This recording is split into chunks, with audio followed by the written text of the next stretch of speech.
Welcome back to day 2 or Monday of the holiest week in all of the history of this world. As stated in the last video, this presentation concerns all that was prophesied through Mosaic law by Moses and then fulfilled by Jesus Christ in the days surrounding his great atoning sacrifice, crucifixion, and resurrection.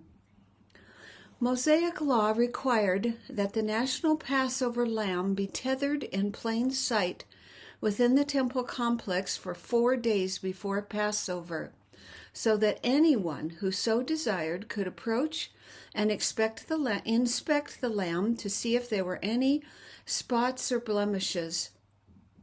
During those same 4 days that the Passover lamb was on display, Jesus, the real Passover lamb, also spent in the temple complex in plain sight to be inspected, examined, cross-examined, and challenged by the priests and the people.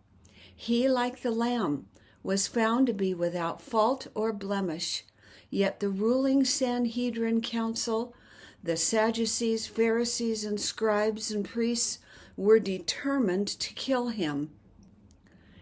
Not only was there a national Passover lamb, but each family or combination of small families also chose lambs that were to be killed and eaten as part of their Passover meal. Mosaic law required that the lambs be brought into the houses of the people where they remained for the 4 days before they were slain. Each little lamb wore a sign around its neck with the name of the family or families for whom it would be sacrificed.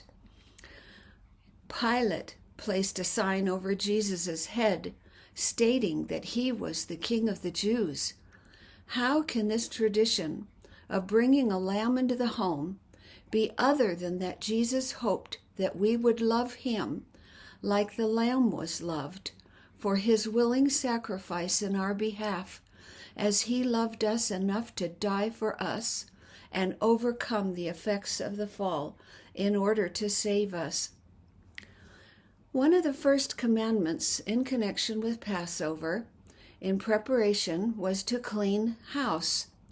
Not only was the house itself to be cleaned, but it was also to be purged of all leavened products. Just as ancient Israel had been commanded to purge all leavened products in preparation to leave Egypt. So at the time of Christ and even today, Jews purge their houses of leavening as a sign that they are willing to leave at a moment's notice, as had their ancestors. It was and is a tradition to show Jehovah that they were and yet are willing to go where he wants them to go, do what he wants them to do. Likewise, it is a spiritual reminder that we need to purge our lives of sin and unclean thoughts and actions. In fulfillment of this commandment, Jesus' first order of business was to clean his own house. Unlike the cleansing at the beginning of his mission 3 years earlier, when he was cleansing his Father's house, this time he called it his own house, stating, quote, "My house shall be called a house of prayer, but ye have made it a den of thieves." End quote. Afterward, the sick, lame, blind, and deaf came to be healed. Highly offended, he was approached by the temple priests, who challenged his authority to disallow what they obviously supported. There was financial incentive for the priests to allow commerce on the temple grounds. Fearlessly, Jesus challenged them by asking them if they thought the baptism of John was from God or of man. They did not anticipate such a question and were caught off guard. They clearly did not accept John as a prophet, but knowing that the people did accept John, they refused to answer, thus revealing clearly that they had no regard for what God thought, but only feared the opinions of the people. This would be the first of many confrontations by the temple priests and others, seeking to ensnare Jesus. In response to their unwillingness to answer his question, Jesus refused to answer where he got his authority to cleanse the temple. It must be stated that the ruling class, both political and religious, were fantastically wealthy. This is a little model of a partially restored Pharisees' house in the Wohl Museum in Jerusalem's Old City that we toured several times when we lived in the area. It has rich mosaic floors, stone bathtubs, and a swimming pool-sized mikveh for ritual cleansing. Each level is about 6,500 square feet. We could see evidence of rich colors that once adorned the walls. Presently, this complex starts about 10 feet below the present ground level of the old city of Jerusalem and goes down another 3 or 4 stories. In other words, the ruling class lived in palaces. They were rich, they wielded great power. The Sanhedrin and the Pharisees were jealous of the inroads Jesus was making into their Judaic kingdom. He threatened their wealth and power and their hold over the people. They were desperate to get control of or eliminate this man who threatened their power. We learn in John chapter 11 that after Jesus had raised Lazarus the week before Passover week from the dead, that the chief priests and Pharisees held a council.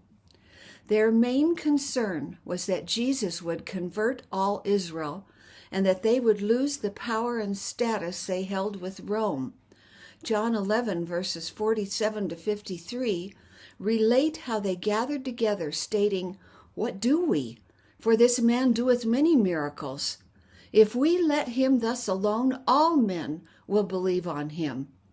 And the Romans shall come and take away both our place and nation." End quote.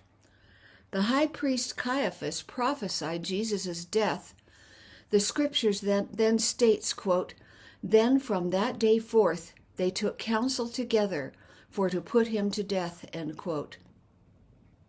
Jesus' cleansing of the temple, the healing of the blind and the lame, fueled the jealousy of the ruling class.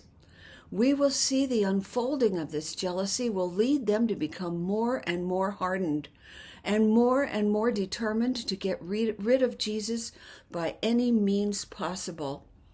Beginning with the next segment, we will examine some of the parables Jesus told during those 4 days in the temple complex.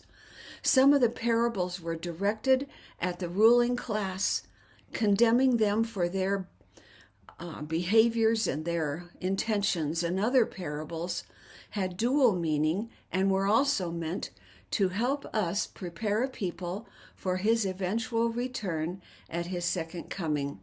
Thanks. This is the end of segment 2.